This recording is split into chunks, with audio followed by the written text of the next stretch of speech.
Hi friends, welcome to South Indian bytes channel.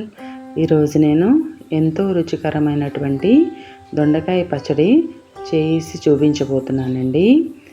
ఇది రైస్లో కానీ రోటీల్లో కానీ చాలా టేస్టీగా ఉంటుంది. అన్నంలో మొదటి ముద్దగా నెయ్యి వేసుకుని కలుపుకుంటే బ్రహ్మాండంగా ఉంటుంది. దీనికి కావాల్సినవి దొండకాయలు ఒక 1/2 కేజీ. దొండకాయలు ఈ విధంగా చిన్న ముక్కలుగా తురుముకోవాలండి. తర్వాత ఒక బాండీ తీసుకొని అందులో 1 స్పూన్ వేరుశనగ నూనె వేసి కొద్దిగా కాగిన తర్వాత 1 స్పూన్ మినపప్పు, మెంతులు, ధనియాలు, ఆవాలు, జీలకర్ర, 3 ఎండుమిరపకాయలు వేసి దోరగా వేయించుకోవాలి. అవి దోరగా వేగిన తర్వాత ముందుగా తురుముకున్నటువంటి దొండకాయ ముక్కలు వేసి ఒక 5 నిమిషాల పాటు వేయించుకోవాలండి.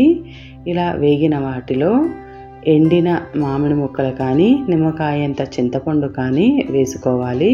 తర్వాత 8 పచ్చిమిరపకాయలు, చిటికెడు పసుపు, 1.5 టేబుల్ స్పూన్ ఉప్పు వేసుకొని బాగా కలుపుకోవాలి. ఈ విధంగా కలుపుకున్న తర్వాత మూత పెట్టి ఒక 5 నిమిషాల పాటు వేయించుకోవాలండి. వేయించుకున్న తర్వాత ఒక చిన్న బెల్లం ముక్క వేసి ఇంకొక నిమిషం పాటు కలుపుకుంటే సరిపోతుంది. ఇదిగోండి చూపిస్తున్న విధంగా వేయించుకోవాలి.